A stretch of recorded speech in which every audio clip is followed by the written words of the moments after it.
Bonjour et bienvenue au cours GCH 200, phénomène d'échange 1. Aujourd'hui, on va parler de la viscosité et en particulier, on va parler de la loi de Newton. Allons voir la loi de Newton, comment on commence à définir ceci. La loi de Newton, on peut faire une expérience en pensée là, pour essayer de trouver comment on déduit cette loi. Ce qu'on fait, c'est qu'on prend deux plaques infinies, infiniment grandes, deux grands plywood. Là. Entre les deux, on place un fluide.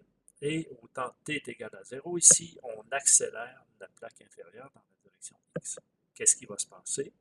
Bien, vu que le fluide entre les deux a une certaine viscosité, que les molécules sont libres de se déplacer, les molécules, en frappant la plaque ici, qui se déplace dans la direction v, bien, elles vont acquérir une vitesse dans la direction v. Et tranquillement, par les collisions qui se propagent dans le fluide, la vitesse va se propager dans le fluide à partir du mouvement de la plaque.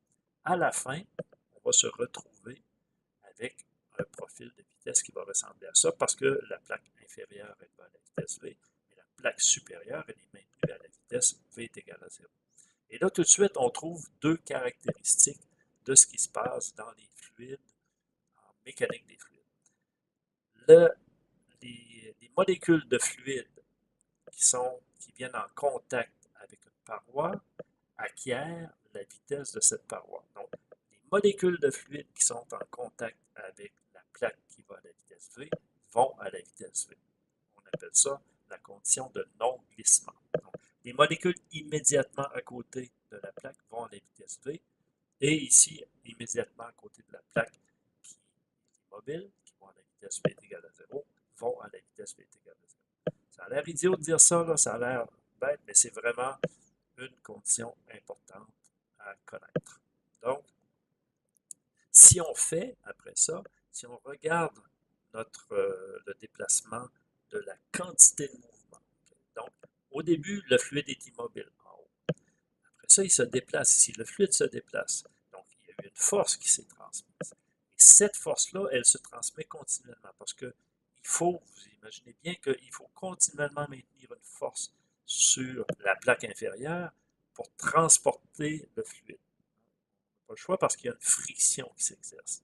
Cette friction-là peut se traduire par une petite équation ici. La force qui s'exerce sur un plan horizontal est proportionnelle à la viscosité et elle est proportionnelle à la vitesse à laquelle on traîne cette plaque-là, mais inversement proportionnelle à la distance entre les deux plaques. On le comprend assez bien. Si l'espace est très, très réduit, bien, la différence de vitesse va être très, très prononcée, donc ça va être plus difficile de traîner cette plaque-là. Si la distance est très grande, la différence de vitesse, donc le gradient en fait de vitesse, va être très peu réduit, donc ça va être plus facile de traîner la plaque. Okay? Donc, regardons cette équation-là, et là maintenant, écrivons-la en forme différentielle. En forme différentielle, on a taux de les indices. Les indices y et x veulent dire quoi?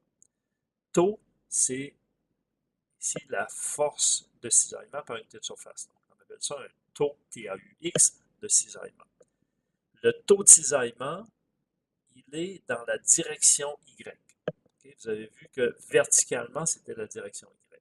Et c'est de la quantité de mouvement dans la direction X. Donc, les deux indices ici veulent dire taux dans la direction Y de la quantité de mouvement dans la direction X.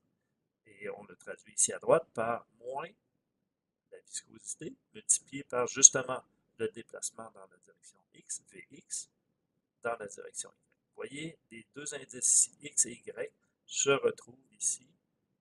Le X apparaît en deuxième et le Y apparaît en premier. Ça, c'est la loi de Newton qui définit la viscosité. On appelle ça la loi de viscosité, la loi de Newton définissant la viscosité. Newton's law of viscosity. Okay? Donc, cette expression-là nous permet de déterminer la force qui va s'exercer dans un plan qui est parallèle à la direction x. La vitesse x varie dans la direction. OK? Ça devient un petit peu complexe lorsqu'il y a 3 dimensions, mais là, maintenant, il y a juste une variation dans une direction.